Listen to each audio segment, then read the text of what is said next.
আসসালামু আলাইকুম প্রিয় দর্শক, অন্য মঞ্চের আলাপচারিতায় আপনাদের সকলকে আমন্ত্রণ জানাচ্ছি। মানুষ হিসেবে এটা আমার একটা প্রবল সীমাবদ্ধতা। আমি পারি না, আমি অনেক কিছুই পারি না। জুয়েল হাসান সাদ্দামের জীবনের যে ট্র্যাজিক ঘটনা, যেটা নিয়ে সবাই কথা বলছে, অথচ আমি আগে বলতে পারিনি। ঘটনাটি শুনবার পর থেকেই আমি আর নিজেকে স্বাভাবিক রাখতে পারি। ছাত্রলীগ করেছে, এটাই একটা বিশাল অপরাধ। বাগেরহাট সদর উপজেলার ছাত্রলীগ সভাপতি জুয়েল হাসান সাদ্দাম, এর চাইতে তো বড় অপরাধী হতে পারে না। 2004 সালের 21শে অগস্ট শেখ হাসিনা সহ আওয়ামী লীগের সমস্ত কেন্দ্রীয় নেতৃবৃন্দ যারা সেদিন মঞ্চে উপস্থিত ছিল, সবাইকে গ্রেনেড মেরে হত্যার অপরাধও এই রাষ্ট্র, এই সরকার ক্ষমা করে দেয়।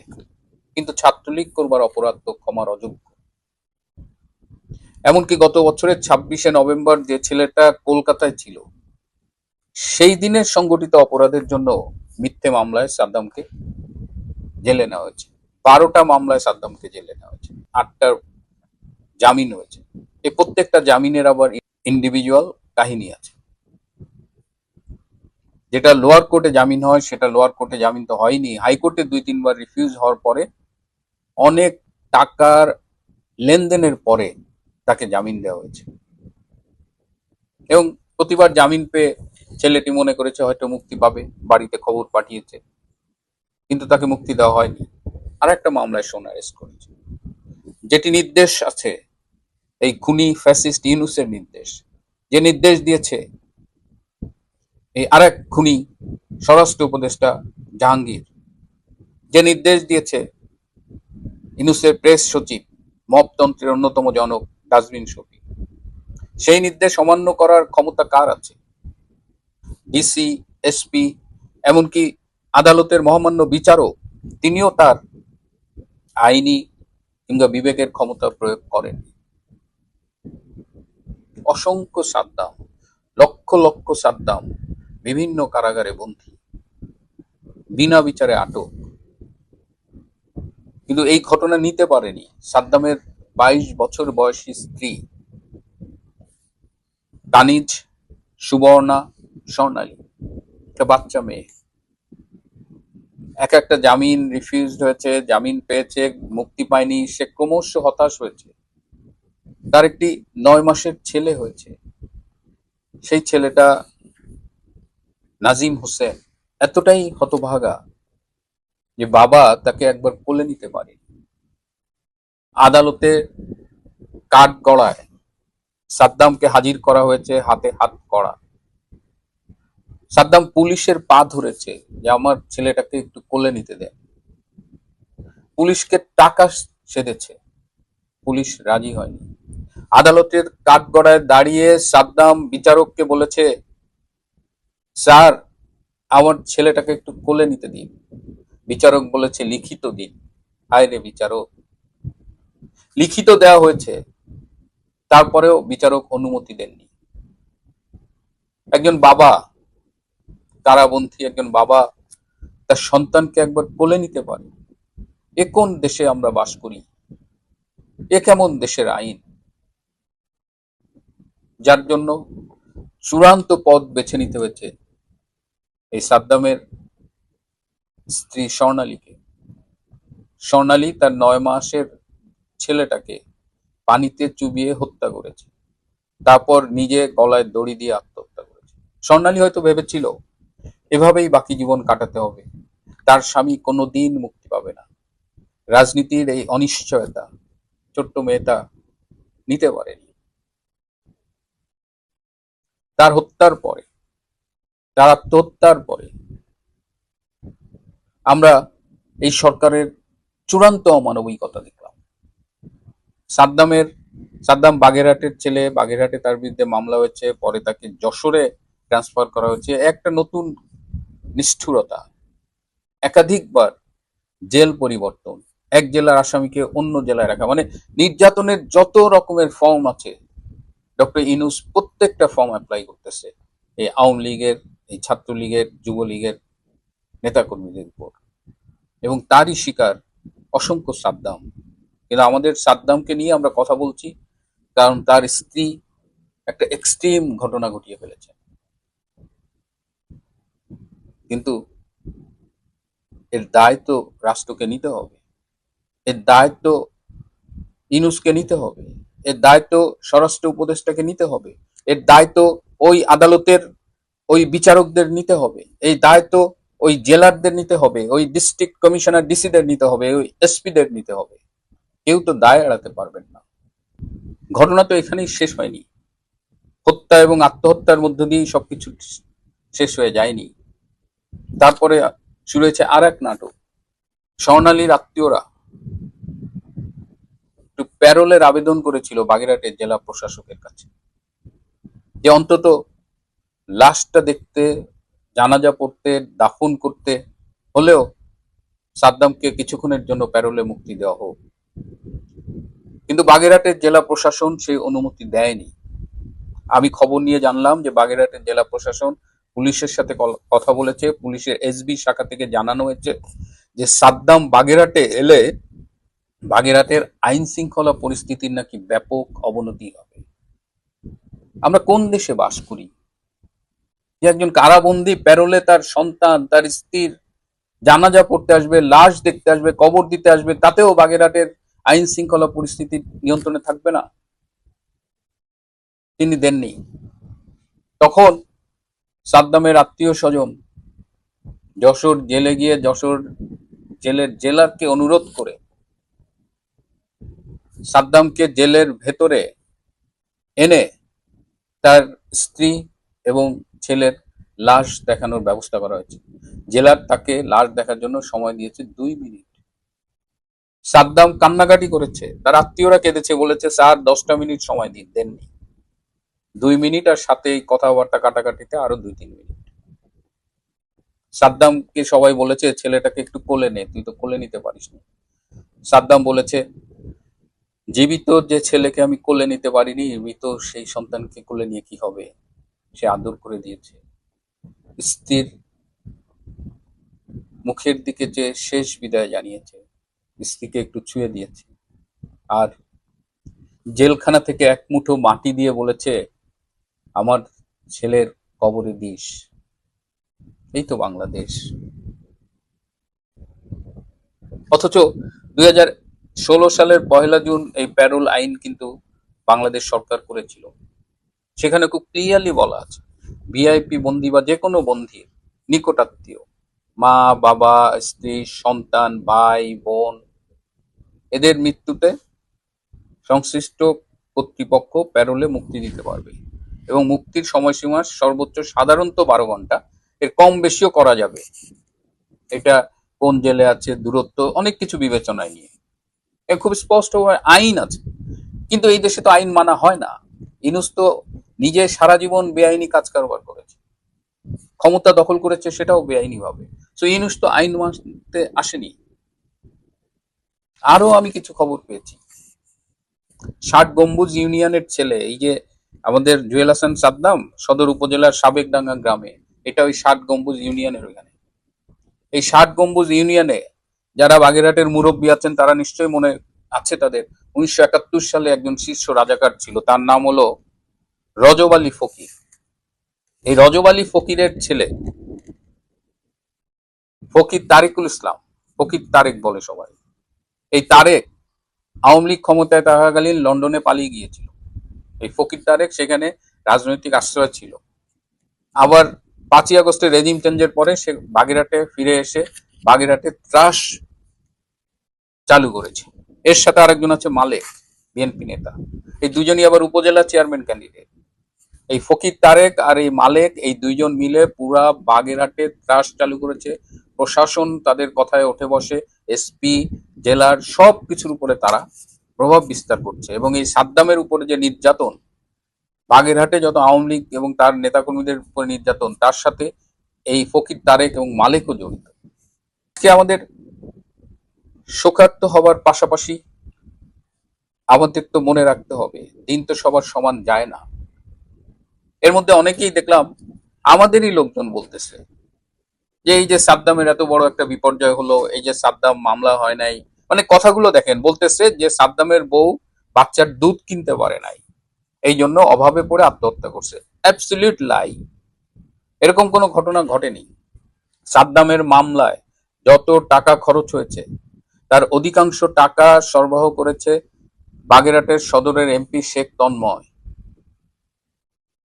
তন্ময় নিয়মিত এই পরিবারটার সাথে খোঁজ রেখেছে, এমনকি মৃত্যুর পরেও খোঁজ রেখেছে। এই যে জানা যায় তন্ময় নেই, তন্ময় আত্মগোপনে আছেন, সেজন্য সে ক্ষমা চেয়েছে। অথচ আমরা কি বলছি যে অভাবে পড়ে আত্মহত্যা করছে, আবার বলছি যে আওয়ামী লীগের তন্ময়, শেখ হেলাল এরা কোথায়, এরা কেন টাকা দিচ্ছে না। মানে আমরা না জেনে, এবং আওয়ামী লীগের লোকজনই এই কথাগুলো বলছে, অন্যরা তো বলছেই, আমরা একবার জানার চেষ্টা করছি না আসলে শেখ তন্ময় এখানে কোনো ভূমিকা রেখেছে বা কি করেছে। আমরা আন্দাজে শেখ তন্ময়ের উপরে দোষ চাপাই দিচ্ছি।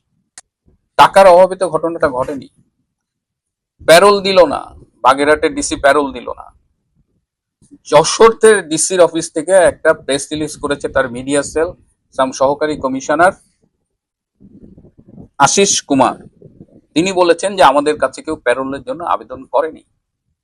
বাগেরহাটে তো আবেদন করা হয়েছে। বাগেরহাট থেকে তো বলা যেত যে যশোরে আবেদন করেন, এখানে করা যাবে না। আর এই যে যশোরের স্টেটমেন্ট, এটা নিয়ে আবার আমাদের কিছু সুশীল, এই প্রথম আলো, ডেইলি স্টার এবং এই কিছু হৃদয়হীন সুশীল, তারা আবার বলছে প্যারোলের তো আবেদনই করেনি, তাহলে প্যারোল কেন দেবে। আমি স্ক্রিনে দুটো দিচ্ছি, দেখেন, এই যে প্যারোল আবেদন করেছে 23শে জানুয়ারি শুক্রবার, আর এটা হলো যশোরের ডিসি অফিসের স্টেটমেন্ট। সত্যকে অস্বীকার করবার প্রবণতা, দোষ ঢাকবার এবং ইনুসের এই যে অমানবিকতা, এটা নিয়ে তাদের কিন্তু কারো কোনো কথা নেই। কিন্তু 1 মাঘে শীত যায় না। সাদ্দামদের সাথে যে অন্যায়, অমানবিক অবিচারগুলো করা হলো, সাদ্দামদের সাথে যে যা করা হচ্ছে, প্রত্যেকটার হিসাব পাই পাই করে বুঝিয়ে দেওয়া হবে। তার স্ত্রী কষ্ট সহ্য করতে না পারে আমার বোন, আমার একটা বোন, আমার একটা বোনকে আত্মহত্যা করছে, কত কষ্ট নিয়ে মরছে, এত কষ্ট করছে, সে তো কোনো খুনি না, তার ছোটখাটো মামলা, তাহলে কেন জানলো না? একটা অনুরোধ করি আপনাকে, আপনি গুগলে ঢুকে কারাগারে আওয়ামী লীগ নেতার মৃত্যু লিখে সার্চ দিন, দেখবেন একের পর এক মৃত্যুর খবর ভেসে উঠবে পর্দায়। দেখুন, শুধুমাত্র প্রথম আলো পত্রিকায় প্রকাশিত মৃত্যুর ঘটনাগুলো এই ছবিটাতে আছে। তাও নাকি দেশে সর্বকালের সর্বশ্রেষ্ঠ শাসন চলছে, দেশ নাকি সভ্য হয়ে গেছে, দেশের প্রধান রাজনৈতিক দল ও দেশের সবচেয়ে বড় ছাত্র সংগঠন ছাত্রলীগ নিষিদ্ধ করে ইউনূস তার একনায়ক শাসন ব্যবস্থা চালাচ্ছে। বিএনপি, জামায়াত, এনসিপি, ছাত্র শিবির, ছাত্র দলকে মাঠে ছেড়ে দিয়েছে লুটেপুটে খাওয়ার জন্য, আর লাখ লাখ মামলা দায়ের করে অবৈধভাবে আটক করে মাসের পর মাস ধরে কারাগারে ফেলে রাখা হয়েছে। কারাগারগুলো উপচে পড়ছে আওয়ামী লীগ, ছাত্রলীগ নেতাকর্মীদের দিয়ে। দেশের সুশীল তকমাধারী বিবেকগুলো ঢাকায় বসে জুলাই সন্ত্রাসের সফলতার জন্য পাওয়া ডলার গুনছে। কারাগারে মারা যাচ্ছে মানুষ, কারাগারের বাইরে পরিবারের সদস্যরা না খেতে পেয়ে মারা যাচ্ছে, দেখতে দেওয়া হচ্ছে না সন্তানের লাশ, পিতামাতার লাশ, স্ত্রীর লাশ। সাদ্দাম একা নয়, এই মুহূর্তে দেশের কারাগারগুলোতে হাজারো সাদ্দামের মতো হিরোরা আছেন। আপনাদের জন্য এই ভিডিওটি তৈরি করছি, আর আমার মনের ভেতর আমার ভাইয়ের কথাটা মনে হচ্ছে, যাকে অন্যায়ভাবে আটক করা হয়েছে, যাকে জামিন দেওয়া হচ্ছে না, আদালত বসছে না, হাইকোর্টে দীর্ঘ লাইন, আর সেখানেও জামিন পাওয়া যাবে কিনা তার নিশ্চয়তা নেই। আমার ভাইয়ের মতো অসংখ্য ভাই এখন কারাগারে অবৈধভাবে আটক হয়ে আছেন। তার প্রকৃত সংখ্যা আমাদের জানা নেই, তবুও ইউনূসের এই বাংলাদেশে নাকি আবার সভ্যতার বাম্পার ফলন হয়েছে। আসুন আজকে ইউনূসের এই সভ্য বাংলাদেশে সাদ্দামদের মতো হিরোদের নিয়ে কথা বলি, আর ইউনূসের অর্জিত জিরোগুলো সম্পর্কে জানার চেষ্টা করি।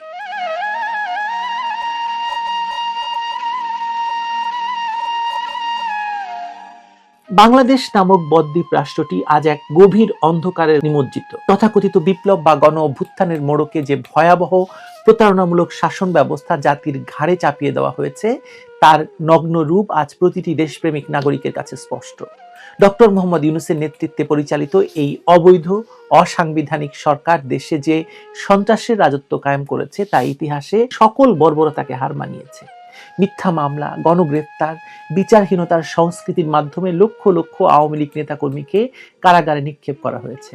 কারাগারগুলো আজ ধারণ ক্ষমতার চেয়ে বহুগুণ বেশি বন্দী নিয়ে ঢুকছে, যেখানে মানবাধিকারের ন্যূনতম ছিটেফোঁটা অবশিষ্ট নেই।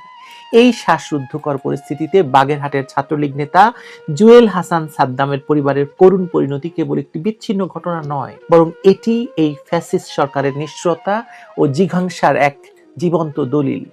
সাদ্দামের স্ত্রী কানিজ সুবর্ণা এবং তাদের 9 মাস বয়সী শিশু সন্তানের মৃত্যু আমাদের চোখে আঙুল দিয়ে দেখিয়ে দিচ্ছে যে মানবিক মর্যাদা, মানবাধিকার, ন্যায় বিচার আজ কতটা ভুলুণ্ঠিত এবং কোথাও তাদের দেখা নেই। বাগেরহাট সদর উপজেলার ছাত্রলীগ সভাপতি জুয়েল হাসান সাদ্দাম গত 11 মাস ধরে কারাবন্দী। 2024 সালের জুলাই আগস্ট মাসে বাগেরহাটে কোনো হত্যাকাণ্ডের ঘটনা না ঘটলেও সম্পূর্ণ রাজনৈতিক প্রতিহিংসার বশবর্তী হয়ে তাকে মিথ্যা মামলায় আটক রাখা হয়েছে। সাদ্দাম যখন কারাগারে যান তখন তার স্ত্রী কানিজ সুবর্ণা সন্তান সম্ভবা ছিলেন।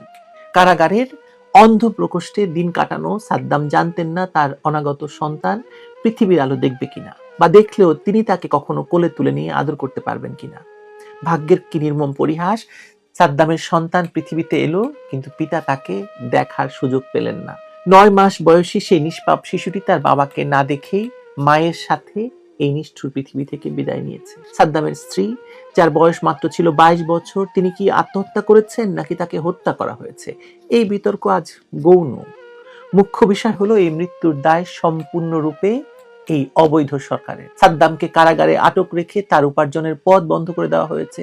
পরিবারের একমাত্র উপার্জনক্ষম ব্যক্তি যখন মিথ্যা মামলায় মাসের পর মাস জেলে আটক থাকেন, তখন সেই পরিবারের বেঁচে থাকাটাই এক মরণপণ সংগ্রাম হয়ে দাঁড়ায়। ক্ষুধার যন্ত্রণা, ভবিষ্যতের অনিশ্চয়তা এবং স্বামীর অনুপস্থিতিতে সামাজিক এবং মানসিক চাপ কানিজ সুবর্ণাকে এমন এক পরিস্থিতিতে ঠেলে দিয়েছে যেখানে মৃত্যুকেই তার কাছে শ্রেয় মনে হয়েছে। হয়তো এটি কোনো সাধারণ আত্মহত্যা নয়, এটি রাষ্ট্রযন্ত্রের দ্বারা সংগঠিত এক ভয়ঙ্কর হত্যাকাণ্ড। সবচেয়ে হৃদয় বিদারক এবং অমানবিক অধ্যায়টি রচিত হয়েছে সাদ্দামের স্ত্রী এবং সন্তানের মৃত্যুর পর। সাদ্দামের স্ত্রী এবং সন্তানের মৃত্যুর পর তাকে প্যারোলে মুক্তি দেওয়ার জন্য পরিবারের পক্ষ থেকে আবেদন করা হলেও প্রশাসনিক জটিলতার নামে তা প্রত্যাখ্যান করা হয়। বাগেরহাট এবং যশোর প্রশাসন একে অপরের দিকে দায় ঠেলে দেয়। শেষ পর্যন্ত সাদ্দামকে জেল গেটেই তার স্ত্রী এবং সন্তানের মৃতদেহ দেখানো হয়। একজন পিতার জন্য এর চেয়ে নিষ্ঠুর আর কিছু হতে পারে না। তিনি তার সন্তানকে প্রথমবারের মতো দেখেছেন, কিন্তু মৃত অবস্থায়।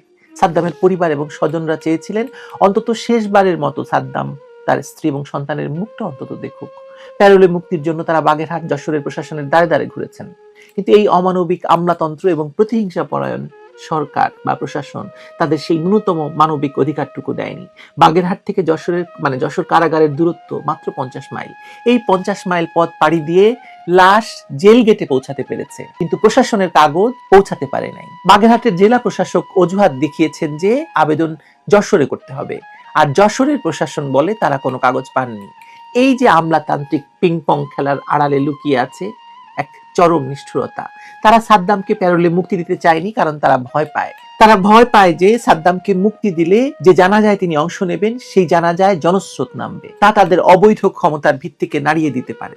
তাই তারা ছুটির দিনের দোহাই দিয়েছে, আইন শৃঙ্খলার অবনতির মিথ্যা আশঙ্কা প্রকাশ করেছে। আজ যখন একজন রাজনৈতিক কর্মীর পরিবার ধ্বংস হয়ে গেল, তখন তথাকথিত মানবাধিকারের ফেরিওয়ালারা মুখে কুলু পেটে বসে আছেন। ডক্টর ইউনূস অন্তর্বর্তী সরকারের দায়িত্ব নিয়ে বড় বড় বুলিয়া উড়েছিলেন। তিনি বলেছিলেন বাংলাদেশ নাকি এখন সভ্য হয়ে গেছে, বিশ্ব নাকি বাংলাদেশের কাছ থেকে শিখবে। কিন্তু বাস্তবে আমরা কি দেখছি? আমরা দেখছি তার শাসনামলে একজন বাবার কাঁধে সন্তানের লাশ, একজন স্বামীর কাঁধে স্ত্রীর নিথর দেহ, আর তার হাতে হাত করা। এই কি সেই সভ্যতা যা তিনি বিশ্বকে দেখাতে চেয়েছিলেন? সাদ্দামের সাথে যে আচরণ করা হয়েছে তা মধ্যযুগীয় বর্বরতাকে হার মানায়। জেল গেটে স্ত্রী এবং সন্তানের লাশ দেখে হাত করা পড়া অবস্থায় সাদ্দাম যখন বুক ফাটা আর্তনাদ করছিলেন, তখন সেই দৃশ্য দেখে পাথরের চোখ থেকেও জল গড়িয়ে পড়ার কথা। কিন্তু এই সরকারের কর্তা ব্যক্তিদের হৃদয়ে কোনো দয়া বা মায়ার স্থান নাই। তারা কেবল প্রতিশোধ নেওয়ায় মত্ত। সাদ্দামের 9 মাসের শিশুটি, যার কোনো রাজনৈতিক পরিচয় ছিল না, সে কেন এই জিঘাংসার শিকার হলো বলুন তো? তার অপরাধ কি ছিল? তার একমাত্র অপরাধ ছিল সে একজন ছাত্রলীগ নেতার সন্তান। এই শিশুটির মৃত্যু কি আপনাদের তথাকথিত বিপ্লবী মনে কোনো দাগ কাটে না? নাকি আসমান আজ বিদীর্ণ হয় না? নাকি আওয়ামী লীগ করে বলেই তাদের জীবনের কোনো মূল্য নেই? আইন উপদেষ্টা অধ্যাপক আসিফ নজরুল নিজেই স্বীকার করেছেন যে হয়রানিমূলক মিথ্যা মামলা এবং মব সন্ত্রাস বর্তমান সরকারের সবচেয়ে দুর্ভাগ্যজনক ঘটনা তার আমলে। তিনি বলছেন, মোট মামলার 56% মিথ্যা, অথচ এই স্বীকারোক্তির পরও সাদ্দামের মতো হাজার হাজার নেতাকর্মী মিথ্যা মামলায় ঢুকছেন, তাদের জামিন দেওয়া হচ্ছে না। এমনকি হত্যা মামলায় অভিযুক্ত না হওয়া সত্ত্বেও সাদ্দামকে আটক রাখা হয়েছে। এটি স্পষ্ট যে বিচার বিভাগ আজ স্বাধীন নয়, বরং তা সরকারের আজ্ঞাবহ প্রতিষ্ঠানে পরিণত হয়েছে। জামায়াত শিবির এবং তাদের দোসররা আজ প্রশাসনের রন্ধ্রে রন্ধ্রে ঢুকে বসে আছে। তারা তালিকা ধরে ধরে আওয়ামী লীগের নেতাকর্মীদের উপর নির্যাতন চালাচ্ছে। সাদ্দামের শ্বশুরের রাজনৈতিক পরিচয় ভিন্ন হওয়ায় তিনি তার মেয়ের উপর মানসিক চাপ প্রয়োগ করেছেন বলে অভিযোগ উঠেছে। এটি প্রমাণ করে যে রাজনীতি আজ পারিবারিক সম্পর্ককেও বিষিয়ে তুলেছে। সাদ্দামের স্ত্রী হয়তো পোস্টপার্টাম ডিপ্রেশনে ভুগছিলেন, কিন্তু তাকে সেই মানসিক সহায়তা দেওয়ার মতো কেউ ছিল না। স্বামী কারাগারে, অভাব অনটন আর অনিশ্চয়তা সব মিলিয়ে তাকে মৃত্যুর মুখে ঠেলে দেওয়া হয়েছে। তথাকথিত সুশীল সমাজ, যারা বাক স্বাধীনতার জন্য দিনরাত চিৎকার করেন, কার্টুন আকার অগ্রাধিকার নিয়ে গলা ফাটান, শাহবাগে জড়ো হন, তারা আজ কোথায়? সাদ্দামের এই ট্র্যাজেডি নিয়ে তাদের কোনো মাথা ব্যথা নেই, কারণ সাদ্দাম তাদের এজেন্ডার অংশ নন। সাদ্দাম একজন দেশপ্রেমিক রাজনৈতিক কর্মী, যিনি দেশের স্বাধীনতার পক্ষে রাজনীতি করেছেন। এটাই কি তার প্রথম এবং প্রধান অপরাধ? হবেও বা, কারণ এই দেশে বীরশ্রেষ্ঠ মতিউর রহমানের মুরাল ভেঙে জুলাই জাদুঘর উদ্বোধন হয় একই দিনে। আর এই দেশের সুশীলরা আসলে বিদেশি প্রভুদের এজেন্ডা বাস্তবায়নে ব্যস্ত। তারা ডলারের বিনিময়ে দেশের স্বার্থ বিকিয়ে দিতে কুণ্ঠাবোধ করেন না। সাদ্দামের স্ত্রী এবং সন্তানের মৃত্যু নিয়ে তাদের এই নীরবতা প্রমাণ করে যে তাদের মানবতা সিলেক্টিভ। তারা কেবল তাদের স্বার্থের অনুকূলে থাকলেই মানবতার কথা বলেন। কিন্তু মনে রাখবেন, এই নীরবতার বিচার একদিন হবে। সাদ্দামের চোখের জল বৃথা যাবে না। এই অমানবিক আচরণের সাথে জড়িত প্রতিটি ব্যক্তি, প্রতিটি আমলা এবং প্রতিটি নীতি নির্ধারককে একদিন কাঠগড়ায় দাঁড়াতে হবে। আজকের এই অন্ধকার সময়ে সাদ্দামরাই আসলে আমাদের প্রকৃত হিরো। তারা অন্যায়ের কাছে মাথা নত করেনি। তারা জেল জুলুম সহ্য করেও আদর্শ থেকে বিচ্যুত হননি। সাদ্দাম তার স্ত্রী এবং সন্তানকে হারিয়েছেন, কিন্তু তিনি তার বিশ্বাস হারাননি।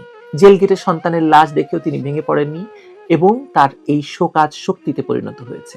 অন্যদিকে ডক্টর ইউনূস এবং তার সহযোগীরা যারা ক্ষমতার মসনদে বসে আছেন, তাদের অর্জনটা আসলে শূন্য। তারা দেশকে পিছিয়ে দিয়েছেন, অর্থনীতিকে ধ্বংস করেছেন এবং সমাজকে বিভক্ত করেছেন। তাদের হাতে রক্তের দাগ। সাদ্দামের স্ত্রী এবং সন্তানের রক্ত তাদের হাতে লেগে আছে। তারা যতই পেরোলে মুক্তি আটকাক, যতই মিথ্যা মামলা দিক, সত্যকে কখনো চাপা দেওয়া যায় না। সাদ্দামের চিঠির শেষ লাইনটি, ছেলেকে কোলে নিতে পারলাম না, এটাই কষ্ট। আজ বাংলার প্রতিটি ঘরে ঘরে এই লাইনটি প্রতিধ্বনিত হচ্ছে। এই হাহাকার একদিন আগ্নেয়গিরির মতো বিস্ফোরিত হবেই হবে। আমাদের মনে রাখতে হবে, ইউনূস একদিন পালিয়ে যাবেন, কিন্তু তার দোসররা এই দেশে থাকবে। যারা আজ সাদ্দামের সাথে এই অন্যায় করেছে, তাদের তালিকা তৈরি হচ্ছে। 4.5 লক্ষ নেতাকর্মীকে গ্রেপ্তার করা হয়েছে, 1.5 লক্ষ মানুষকে দেশ ছাড়তে বাধ্য করা হয়েছে। এই প্রতিটি অন্যায়ের কড়াই গন্ডায় হিসাব নেওয়া হবে। সাদ্দামের মতো কর্মীদের ত্যাগ বিফলে যাবে না, যায় না। এই শোককে শক্তিতে রূপান্তর করে দেশ ঘুরে দাঁড়াবেই। অবৈধ দখলদার, রাজাকার, মিলিটারি, এনজিও সরকারের পতন অনিবার্য। সেদিন আর বেশি দূরে নয় যেদিন সাদ্দামরা বিজয়ের মালা গলায় দিয়ে বীরের বেশে কারাগার থেকে বের হবে, আর নির্যাতনকারীরা ইতিহাসের আস্থা করে নিক্ষিপ্ত হবে। সাদ্দামের নাম লেখা থাকবে স্বর্ণাক্ষরে, আর ইউনূসের নামের পাশে থাকবে শুধুই এক বিশাল শূন্য। কারণ সাদ্দামরাই দেশের হিরো, আর ইউনূসের আছে শুধুই জিরো। সাদ্দামের হাতে লেখা চিঠিতে রয়েছে তার হৃদয় বিদারক কান্না। এই একটি বাক্য একজন পিতার সমস্ত যন্ত্রণা ফুটে উঠেছে। যে সন্তানের জন্মের আগে থেকেই তিনি কারাগারে, সেই সন্তানকে তিনি দেখলেন মৃত অবস্থায়।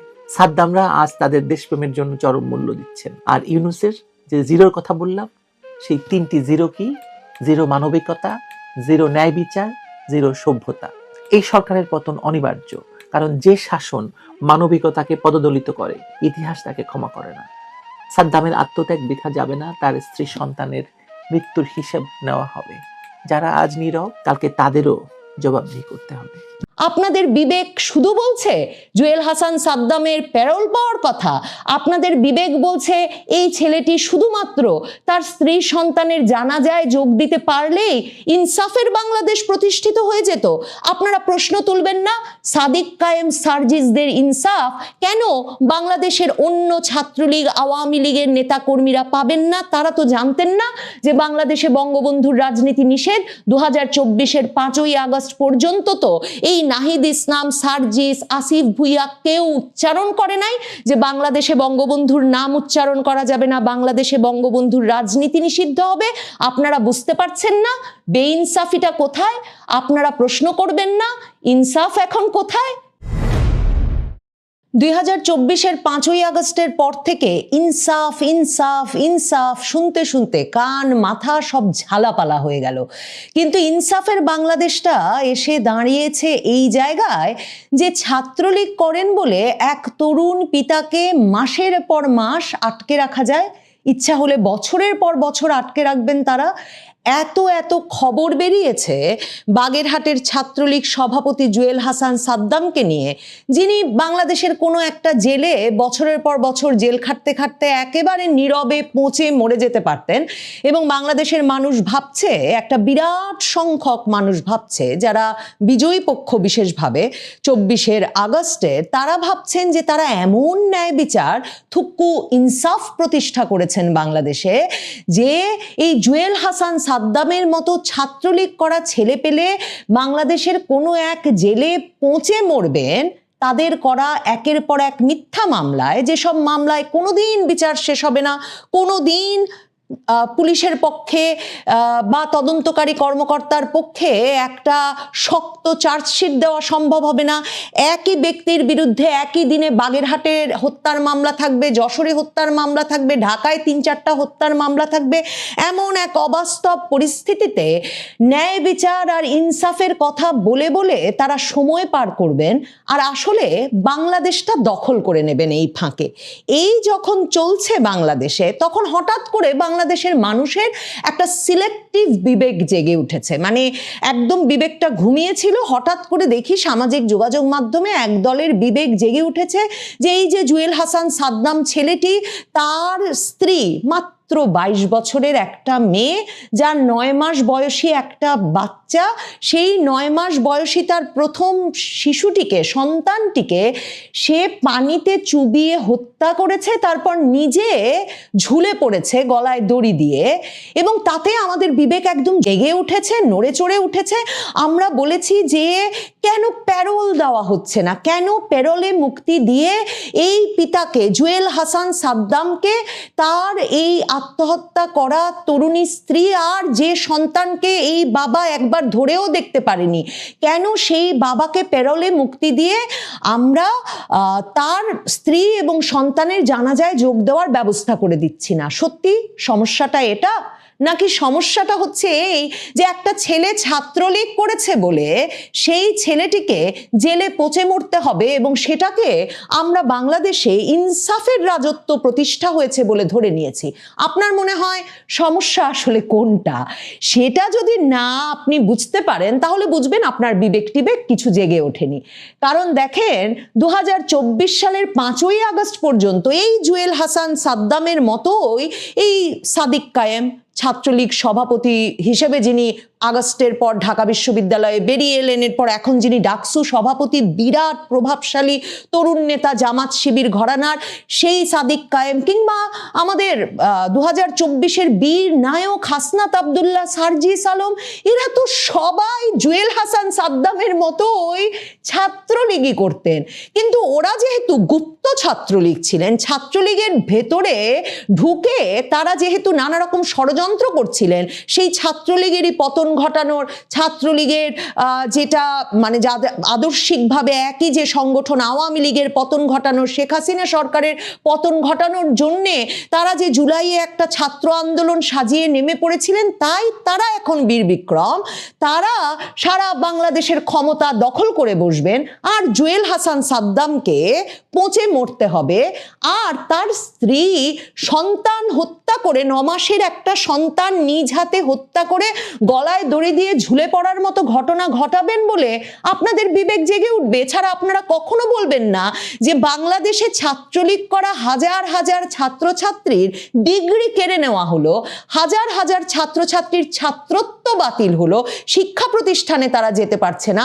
ছাত্রলীগ করত বলে পিতা মাতাকে পর্যন্ত ঘর বাড়ি ছেড়ে, ব্যবসা প্রতিষ্ঠান ছেড়ে বাংলাদেশের জায়গায় জায়গায় লুকিয়ে থাকতে হচ্ছে। এটা কোন ইনসাফ? কোন ইনসাফে সার্জিস আলম, হাসনাত আব্দুল্লাহরা এমপি হবে, সাদিক কায়েম ডাকসু ভিপি হবে, আর এরা জেলে পচে মরবে? কই, আপনি তো এই প্রশ্ন করেন না। 2024-এর 5ই আগস্ট পর্যন্ত আপনি জানতেন যে এরা যখন, এই নাহিদ ইসলামরা যখন বঙ্গবন্ধুর বাংলায় বৈষম্যের ঠাঁই নাই এসব স্লোগান দিয়ে দিয়ে বৈষম্যমুক্ত ইনসাফের বাংলাদেশ প্রতিষ্ঠার জন্য পতাকা বেঁধে ধনধান্য পুষ্প ভরা গাইতে গাইতে বাংলাদেশে আন্দোলন করছিলেন ঢাকা শহরে, তখন কি ভেবেছিলেন যে এই তরুণরা 2024-এর 5ই আগস্টেই রাতারাতি বঙ্গবন্ধুর ভাস্কর্য সারা বাংলাদেশে ভাঙবে, মুক্তিযোদ্ধাদের ভাস্কর্য ভাঙবে, ভেঙে তাদের রাগ যাবে না, তারা মাথার উপর উঠে প্রস্রাব করবে? তারপর ভেবেছিলেন 32 নম্বর বাড়ি কথায় কথায় বারবার বারবার বারবার বারবার তারা ভাঙতে যাবে এবং তারা বলবে বাংলাদেশের সবচেয়ে নিষিদ্ধ রাজনীতির নাম হচ্ছে বঙ্গবন্ধুর আদর্শের রাজনীতি, আওয়ামী লীগের রাজনীতি, ছাত্রলীগের রাজনীতি? আপনি সত্যি বিশ্বাস করেন যে ছাত্রলীগ আর আওয়ামী লীগকে এরা নিষিদ্ধ করে দিয়েছে কারণ ছাত্রলীগ আওয়ামী লীগের এমন অপরাধ তারা খুঁজে বের করেছে? এই যে ছাত্রলীগ নেতা জুয়েল হাসান সাদ্দাম, সেই জুয়েল হাসান সাদ্দামের 22 বছর বয়সী স্ত্রী, সে কি আত্মহত্যা করতো তার 9 মাস বয়সী সন্তানকে নিয়ে যদি এই ছাত্রলীগ নেতা বিরাট টাকার বস্তা বাড়িতে রেখে যেতে পারতেন? মানে এত দুর্নীতি করেছে ছাত্রলীগের ছেলেপেলে, এত দুর্নীতি করেছে আওয়ামী লীগের নেতা কর্মীরা। তো তাদের সন্তানাদি, তাদের পরিবারগুলোকে এত প্রভাব প্রতিপত্তিহীন হয়ে পড়তে হলো কেন বলুন তো? যে ইচ্ছে হলে এদের বাড়ি ভেঙে দিতে পারছেন, ইচ্ছে হলে এদের বাড়িতে আগুন দিতে পারছেন, ইচ্ছে হলে এই যে এর কমাস আগে তো এই ঘটনাও ঘটেছে যে ছাত্রলীগ কর্মীর পিতাকে পর্যন্ত পিটিয়ে মারা হয়েছে, মাতাকে পিটিয়ে মারা হয়েছে, এসব ঘটনা ঘটেছে। আওয়ামী লীগের রাজনীতির সঙ্গে জড়িত বলে শ্রমজীবী মানুষের কিশোর পুত্রকে পিটিয়ে মারা হয়েছে, বাবা ছেলেকে এক উঠানে পিটিয়ে মারা হয়েছে। কই, বিবেক তো জাগে নাই। হঠাৎ করে বিবেক কেন জেগে উঠলো বলুন তো? এই 22 বছরের মা তার পুত্রকে মেরে ফেলেছে এটা শুনে। আর আপনাদের বিবেক কেন জেগে উঠছে না যে এই ছেলেটিকে, জুয়েল হাসান সাদ্দামকে ঠিক কি মামলায় মাসের পর মাস সেই 24 আগস্ট থেকে সে পলাতক জীবনযাপন করতে বাধ্য হলো? 9 মাসের শিশু সন্তানটিকে সে কখনো জীবিত অবস্থায় ছুঁয়ে দেখতে পারলো না। জেল থেকে সে পরিবারের কাছে চিঠি লিখলো যে তার একটা মাত্র কষ্ট যে বাচ্চাটাকে এখনো সে ধরে দেখতে পারেনি। কই, আপনাদের বিবেক তো তাতে জেগে ওঠে না। এসব গল্প তো আপনারা শুনতে চান না। মনে করে দেখুন, বাংলাদেশের আইন উপদেষ্টা পদে বসে আছেন এমন এক আইনের প্রফেসর ডক্টর আসিফ নজরুল, বিরাট আইনজ্ঞ। তিনি নাকি আইনের এমন উন্নয়ন করেছেন, নিজেই জেলায় জেলায় গিয়ে ওই বক্তৃতা দেন যে জাতি নাকি যুগ যুগান্তর ধরে তাকে মনে রাখা উচিত। তো তিনি পুরো আওয়ামী লীগ আমল, জুয়েল হাসান সাদ্দাম বঙ্গবন্ধুর রাজনীতি করেছে, ছাত্রলীগ করেছে, এত বড় অন্যায় করেছে যে ওকে এখন পচে মরতে হবে সারাটা জীবন। বউ মরেছে, বাচ্চা মরেছে, তো কি হয়েছে? ছাত্রলীগ করার জন্য বাংলাদেশের জেলে পচে মরতে হবে। তো আসিফ নজরুল যে কথায় কথায় টক শোতে গিয়ে বিভিন্ন সময় ফেসবুকে মানে সুযোগ পেলেই লিখতেন যে বঙ্গবন্ধু তার যৌবনের এত এত বছর শুধুমাত্র জেলে কাটিয়েছেন, সেটা ভাবলেই নাকি তার বুকের মধ্যে নরম নদী উঠলে ওঠে। একদম এই বাক্য বলে যে তার সন্তান শেখ কামাল বলতেন যে হাসু আপা, আমি কি তোমার বাবাকে বাবা ডাকতে পারি? এই যে প্রেমময়ী স্ত্রী ফজিলাতুন্নেসাকে রেখে এতদিন ধরে বঙ্গবন্ধু থাকতেন, বঙ্গবন্ধু কারাগারে কারাগারে ঘুরেছেন, এসব ভাবলেই নাকি শিলার মুখটা মনে